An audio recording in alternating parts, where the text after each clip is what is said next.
Episode 5 बच गई जान। कमरे में गूंजी चीख के साथ मांस जलने की बदबू वहां की हवा में फैल गई और जल्द ही उस बदबू ने पूरे कमरे को अपने आगोश में ले लिया। यह जिमी का वही राइट हैंड था। जिमी के राइट हैंड को आग की झुलसती हुई लपटों के बीच देखने के बाद वहां मौजूद हर एक शख्स हक्का बक्का रह गया। कुछ ही पलों में उस आग ने वहां सब कुछ गर्म कर दिया। यश ने जिमी के सुलगते हुए हाथ को देखकर कहा, ना तो ज्यादा पकाया और ना ही कम पकाया, इसे कहते हैं अ परफेक्ट मीडियम वेल। मैं इसी के बारे में ही तुमसे बात कर रहा था। एक बात तो पक्की थी कि जिमी अपने काम को लेकर हमेशा से कॉन्फिडेंट रहा था। जब से वो रेड स्कॉर्पियन गैंग के साथ काम कर रहा था तब उसने इसी ड्यूरेशन में एक जादूगर का सामना किया था। ऐसा नहीं होता तो अब तक जिमी इस महानगर के वसूली के बाजार में एक जाने माने लोन शार्क की पोजीशन हासिल नहीं कर पाता। ये महानगर की वसूली की दुनिया ही ऐसी थी जिसमें कई ड्रैगन्स और स्नेक्स साथ में मिलकर काम किया करते थे। ये तो सचमुच जिमी की बदकिस्मती थी कि उसका आमना सामना इस बार यश से हो गया। वहीं यश एक ऐसा शख्स था जिसने हाल ही में अपनी रूहानी तिलस्मी ताकतों के भंवर को 10 मिनट पहले ही अपने अंदर समा लिया था। यश अब पहले से ही एक ऐसा मॉन्स्टर बन चुका था जैसा कि कोई तजुर्बेकार जादूगर होता है। हालांकि वो अभी तक सिर्फ एक फर्स्ट रैंक जादूगर ही था, लेकिन सच तो ये था कि जिमी के जैसे और 10 लोग मिलकर भी उसका मुकाबला नहीं कर सकते थे। उन लोगों की ताकत के बीच हजारों सालों का फासला था। यश ने ऐसा करने के लिए अपनी बहुत ज्यादा कोशिश भी नहीं की थी। यश ने अपने जादू के कोई मंत्र भी नहीं बोले थे और अचानक ही जिमी का हाथ जलने लगा। और ऐसे यश ने महानगर के उस नामी बदमाश को बढ़िया सबक सिखा दिया। अब यश ने उस बर्निंग राइट हैंड को छोड़ने के बाद ऐसा बर्ताव किया जैसे उसने वो दर्द भरी चीखें सुनी ही नहीं। और फिर उसके बाद वो विक्रम की तरफ बढ़ने लगा। उसकी खामोश मुस्कुराहट अभी भी उसके चेहरे पर बनी हुई थी। विक्रम अपनी जगह पर खड़े खड़े ही जैसे जम सा गया था। उसकी आंखें ब्लैंक थी और उसका मुंह पूरी तरह से खुला हुआ था। उसका वो मोटा चेहरा, अभी तक उसके मोटे चेहरे पर यह बात साफ झलक रही थी कि जो कुछ अभी वहां हुआ उस पर विक्रम को यकीन नहीं हो पाया था। विक्रम अपने मन में ही कई सारी बातें सोचने लगा। ये सब जो कुछ भी यहां पर हुआ वो तो मेरे प्लान से कोसों दूर की बात थी। मेरे हिसाब से तो ऐसा कुछ होना भी नहीं चाहिए था। होना कुछ ऐसा चाहिए था कि जिमी घर के अंदर दाखिल होता, उस लड़के को थोड़ा बहुत पीटता और इस सब बात का अंत ऐसे होता कि वो उस लड़के से मेरा बकाया पैसा वापस वसूल लेता और इस तरह से सिंसियरली अपना काम खत्म कर लेता। लेकिन ये सब कुछ जैसा हुआ है वैसा कैसे हो सकता है? विक्रम ने तो जिमी पर बहुत ज्यादा यकीन किया था, लेकिन अभी तो वो बदमाश जमीन पर लेटा हुआ था और अपना जला हुआ हाथ पकड़कर रोते हुए दर्द से कराह रहा था। इसी बीच उसका वो भतीजा महेंद्र, जिससे कि विक्रम ने उम्मीद की थी कि वो उस वक्त रोते हुए उसे उसके मांगे हुए पैसे लौटा देगा, वो तो वहां पर बिल्कुल आराम से खड़ा था। उसके चेहरे पर तो अभी तक वही अजीब सी मुस्कुराहट थी और वो विक्रम की तरफ देख रहा था। वो मुस्कुराहट, जरा ठहरो। उस बच्चे ने तो अभी थोड़ी देर पहले जिमी की तरफ भी अपने चेहरे पर ऐसी ही मुस्कुराहट लाते हुए देखा था। जैसे ही यह ख्याल विक्रम के दिमाग में आया तो वो डर के मारे कांपने लगा और लड़खड़ाते हुए कुछ कदम पीछे चला गया। घबराहट के मारे हकलाते हुए इतना बोलकर ही विक्रम रुक गया। क्या तुम क्या करने की कोशिश कर रहे हो? तुम्हें तो यह बात पता होनी चाहिए कि मैं तुम्हारा चाचा हूं।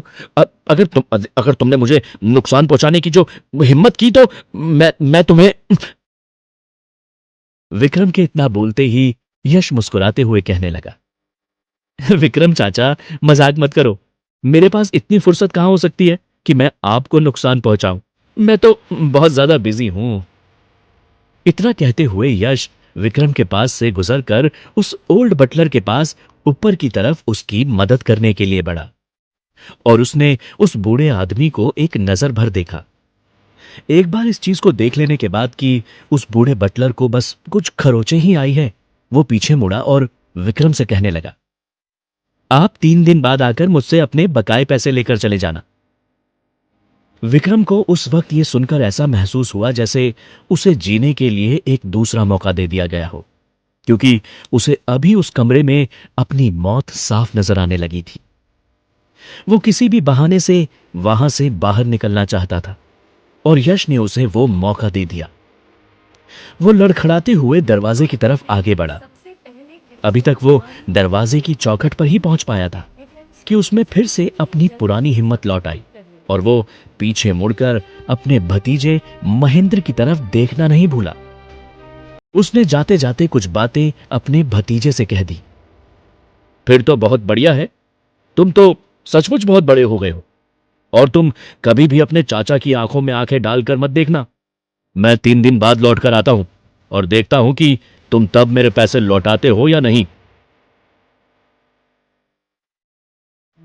विक्रम की उस मोटी परछाई को वहां से कुछ दूर जाते हुए देखने के कुछ देर बाद यश पीछे की तरफ मुड़ा और उसने जिमी के साथ आए उसके उन 2 गुंडों को देखा। उनकी हालत इतनी ढीली हो चुकी थी कि वो दोनों अभी भी अपनी अपनी जगह पर जमे हुए थे। यश ने मुस्कुराते हुए उन दोनों गुंडों से पूछा, तुम लोग अभी तक गए नहीं?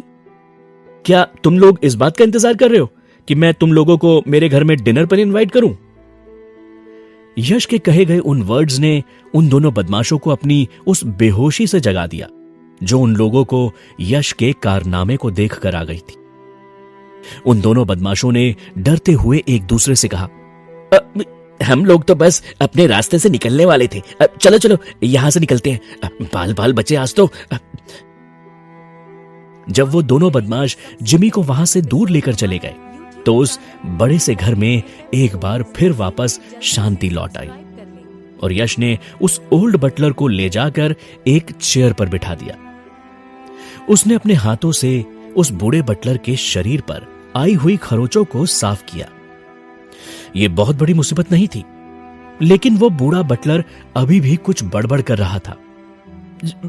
छोटे मालिक, वो 8,000 सोने के सिक्के।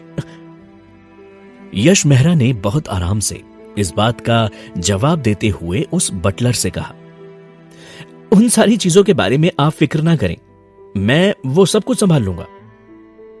दरअसल यश ने इस 8,000 सोने के सिक्कों के कर्ज को चुकाए जाने की बात को इतना ज्यादा सीरियसली लिया ही नहीं था, क्योंकि यश की दौलत को लेकर प्यास किसी भी और शख्स की ऐसी प्यास से कहीं ज्यादा थी।